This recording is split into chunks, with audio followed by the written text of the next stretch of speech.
Hello everyone, my name is Jyoti Rana and I am assistant professor in St. Andrews Institute of Technology and Management, and today we are going to study about the essential qualities of protective relay.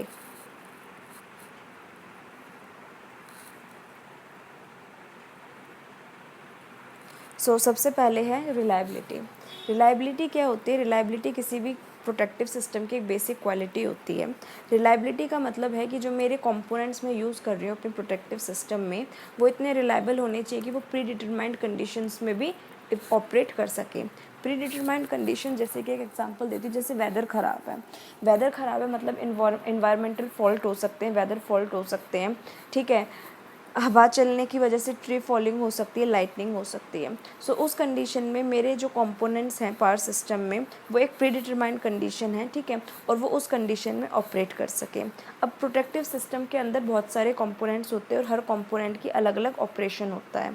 इसीलिए जो मेरे power system में जितने भी components हैं, they all play a very important role. The reliability of the power system. अब जो reliability है पावर सिस्टम की, वो किस पे डिपेंड करती है? वो डिपेंड करती है मेरे कंपोनेंट्स की रिलायबिलिटी पे। और वो मेरे कंपोनेंट्स क्या हैं? वो मेरे कंपोनेंट्स होते हैं circuit breakers, relay, current transformer, potential transformer, cables, trip circuits etcetera. Then we have selectivity and discrimination. Selectivity and discrimination का मतलब क्या है? पहले सिलेक्टिविटी का बताती हूँ। सिलेक्टिविटी एक एबिलिटी है प्रोटेक्टिव सिस्टम की कि वो आइडेंटिफाई कर सके फॉल्टी पार्ट को, ठीक है, और उसको डिस्कनेक्ट कर सके हेल्दी पार्ट से without disturbing the working of healthy part. Circuit breaker क्या करता है? सर्किट ब्रेकर फॉल्ट पार्ट को हेल्दी पार्ट से आइसोलेट करता है, ठीक है। तो वो इतना, उसकी ऐसी सिलेक्टिविटी होनी चाहिए, उसकी क्वालिटी इतनी ऐसी होनी चाहिए कि वो हेल्दी पार्ट को फॉल्टी पार्ट से अलग कर सके और वो करेक्ट फॉल्टी पार्ट को चूज़ करे, ठीक है। So the selectivity is the ability of the protective system to identify the faulty part correctly and to disconnect that part without affecting the rest of the healthy part of the system. अब discrimination का मतलब क्या है? Discrimination का मतलब है to distinguish between them, कि उनमें एक डिफरेंस करना, उनको अलग अलग करना। The discrimination quality of the protective system is the ability to distinguish between normal condition and abnormal condition. अब discriminative quality क्या है protective system की? वो उसकी ability है कि वो difference कर सके, distinguiश कर सके between normal condition and abnormal condition, and also between abnormal condition within protective zone and elsewhere. और वो ये भी पता लगा सके कि जो एबनॉर्मल कंडीशन है वो मेरी प्रोटेक्टिव सिस्टम के अंदर ही है या फिर वो कहीं और एग्जिस्ट करती है।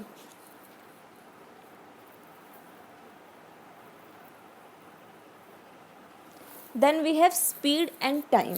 स्पीड क्या है? The protective system must disconnect the faulty system as fast as possible. Protective system की जो स्पीड होनी चाहिए हेल्दी पार्ट को फॉल्टी पार्ट से आइसोलेट करने की, वो एज़ फास्ट एज पॉसिबल होनी चाहिए। If the faulty system is not disconnected for a long time, अगर फॉल्टी सेक्शन को लॉन्ग टाइम तक डिस्कनेक्ट नहीं किया जाएगा तो वो हेल्दी सेक्शन में भी वो करंट फ्लो कर जाएगा और उसको भी फॉल्ट कर देगा। सो ये क्या है कि the devices carrying fault current में गेट डैमेज। अब जो डिवाइसेस हैं जिसमें फॉल्ट करंट फ्लो करेगा, वो डिवाइसेस मेरी क्या होंगी? डैमेज हो जाएंगी।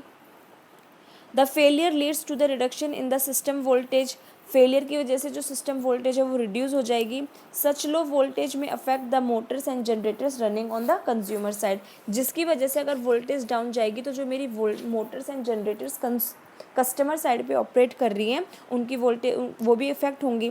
If fault persist for a long time then subsequently other faults may get generated. अगर किसी भी सिस्टम में कोई भी फॉल्ट बहुत टाइम तक रहता है तो वो अपने साथ और सारे फॉल्ट्स को जनरेट करता है, जिसकी वजह से वो मेरे कंप्लीट सिस्टम को भी शट डाउन कर सकता है।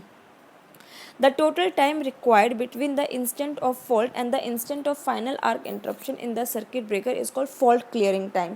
अब फॉल्ट क्लियरिंग टाइम क्या है कि जो टाइम, जिस टाइम पे फॉल्ट का पता चला, जिस टाइम पे फॉल्ट पता चला कि फॉल्ट सिस्टम में अकर हुआ है, एंड वो टाइम जब फाइनल आर्क को इंटरप्ट करके सर्किट ब्रेकर के दोनों कॉन्टैक्ट्स प्रॉपरली ओपन हो गए। सो ये जो इन दोनों टाइम के बीच में जो डिफरेंस होता है उसको कहते हैं fault clearing time. It is the sum of relay time and circuit breaker time. अब ये टोटल टाइम किसका सम होता है? Relay time. रिले टाइम जो ट्रिप करेगी फॉल्ट को सेंस करके, ठीक है, और उसके बाद में जो सर्किट ब्रेकर्स अपने कॉन्टैक्ट्स प्रॉपरली ओपन करेंगे कंप्लीट आर्क को इंटरप्ट करके। सो ये दोनों सम रिले टाइम और सर्किट ब्रेकर का जो टोटल टाइम होता है इसको कहते हैं fault time. The relay time is the time between the instant of the fault occurrence and the instant of the closure of relay contacts. अब relay time क्या है कि it is the time between the instant of fault occurrence, जिस time पे fault occur हुआ, and the instant of the closure of relay contacts, और जिस time पे मेरे relay के contacts close हुए। The circuit breaker's time is the time taken by the circuit breaker to operate to open the contact and extinguish the arc completely.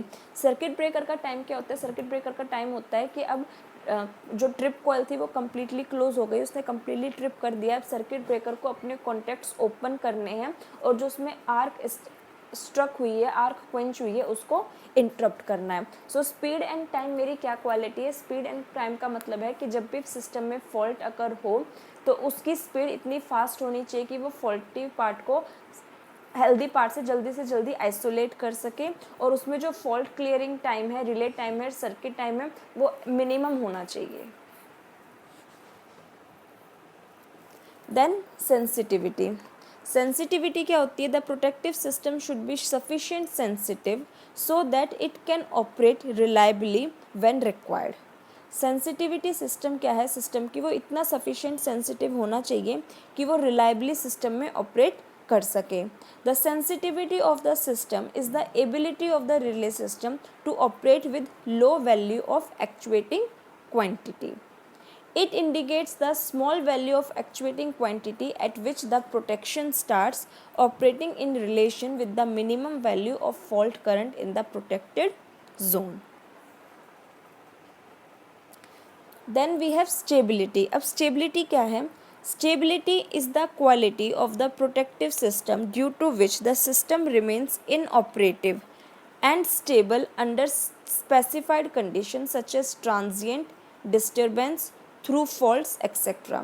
Stability protective system की वो quality है जिसमें मेरा system inoperative रहे, मतलब उस system time में मेरा सिस्टम ऑपरेट तो नहीं करे बट वो स्टेबल रहे under specified conditions like transient disturbance occur हो या फिर कोई भी फॉल्ट हो। For providing the stability certain modifications are required in the system design. अब स्टेबिलिटी प्रोवाइड करने के लिए किसी भी सिस्टम के में उसके डिज़ाइन में कुछ चेंजेस करने पड़ते हैं। वो चेंजेस क्या क्या हैं? Time delays, filter circuits, mechanical and electrical bias are provided to achieve stable operation during the disturbance.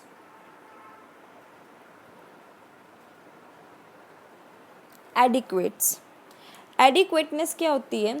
There are variety of faults and disturbance those may practically exist in the power system. अब बहुत सारे fault और disturbance ऐसे होते हैं जो power system में practically exist करते हैं।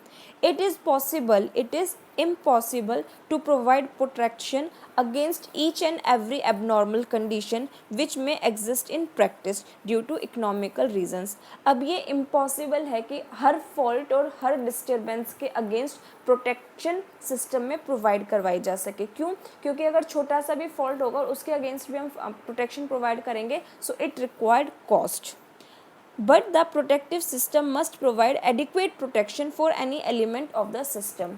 ठीक है, हम फॉल्ट अगर किसी भी बाहर की कंडीशन की वजह से होता है तो हम उसको कंट्रोल नहीं कर सकते, एक्सटर्नल फॉल्ट को हम कंट्रोल नहीं कर सकते, बट इंटरनल फॉल्ट को हम कंट्रोल कर सकते हैं। तो प्रोटेक्टिव सिस्टम की ऐसी क्वालिटी होनी चाहिए कि जितने भी उसमें कंपोनेंट्स लगे हैं उनकी वो इतने एडिक्वेट सफिशिएंट इनफ होने चाहिए कि वो अपने आप को किसी भी फॉल्ट से प्रोटेक्ट कर सकें, उनकी मेंटेनेंस कॉस्ट कम हो, उनकी इंसुलेशन लेवल हाई हो।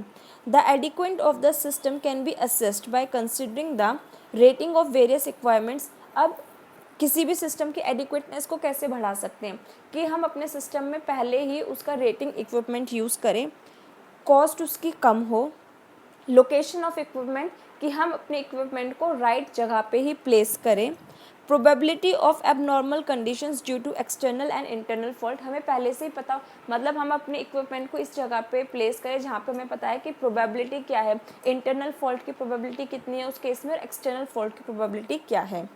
Discontinuity of supply due to the failure of the equipment, जैसे ही कोई भी सिस्टम अपना काम करना, मतलब जैसे भी किसी भी इक्विपमेंट में अगर कोई फॉल्ट अकर हो तो उसी टाइम पे उसको सिस्टम से डिसकंटिन्यू कर दिया जाए, उसकी सप्लाई को वहाँ पे कट कर दिया जाए ताकि उसको ईजिली चेंज किया जा सके और उसका फॉल्ट करंट बाकी कंपोनेंट्स के थ्रू फ्लो ना करे। तो ये किसी भी सिस्टम की होती है adequateness. Last we have simplicity and economy. Simplicity and economy क्या है? In addition to all the important qualities, it is necessary that the cost of the system should be well within limits. सारी qualities power system में important है, but उसके साथ में हम जो प्रोटेक्शन प्रोवाइड कर रहे हैं, जो कंपोनेंट्स यूज़ कर रहे हैं, उनकी कॉस्ट भी विद इन लिमिट्स होनी चाहिए। In practice sometime it is not necessary to use ideal protection scheme which is economically unjustified. Practice, जब हम प्रैक्टिकल कोई भी कंपोनेंट को प्रैक्टिकली यूज़ किया जाता है तो ज़रूरी नहीं है वहाँ पे हम आइडियल प्रोटेक्शन स्कीम ही यूज़ करें, क्योंकि आइडियल प्रोटेक्शन स्कीम्स जो होती हैं उसकी कॉस्ट ज़्यादा होती है। In such cases compromise is done, तो इन सम केसेस में कॉम्प्रोमाइज़ किया जाता है सिलेक्टिविटी ऑफ इक्विपमेंट्स के साथ में। As a rule the protection cost should be not more than 5% of the total cost. Protection cost जो है वो should not be 5%, total cost से वो 5% ज़्यादा प्रोटेक्शन कॉस्ट नहीं होनी चाहिए। But if the equipment is to be protected are very important, the economic constants can be relaxed. The protective system should be simple as possible so that it can easily maintain. Protective system simple होना चाहिए so that उसको easily maintain किया जा सके। Complex system are difficult for maintenance point of view, जिन systems की design complex होती हैं उनको मेंटेन करना और यूज़ करना थोड़ा सा डिफ़िकल्ट होता है। The simplicity and the reliability are closely related to each other. अब किसी भी सिस्टम की सिंप्लिसिटी और reliability close to each other. Reliability है कि उस सिस्टम को, वो सिस्टम ईजी होना चाहिए टू अंडरस्टैंड सो दैट वो प्री डिटरमाइंड कंडीशंस में भी ऑपरेट कर सके। The simpler systems are always more reliable. जितना सिंपल सिस्टम होगा उतना ही उसकी रिलायबिलिटी ज़्यादा होगी। सो आई होप आप लोगों को essential qualities of protection relying system समझ में आया होगा। Still if you have any doubts regarding essential qualities of protective relay, then please do ask me. Thank you.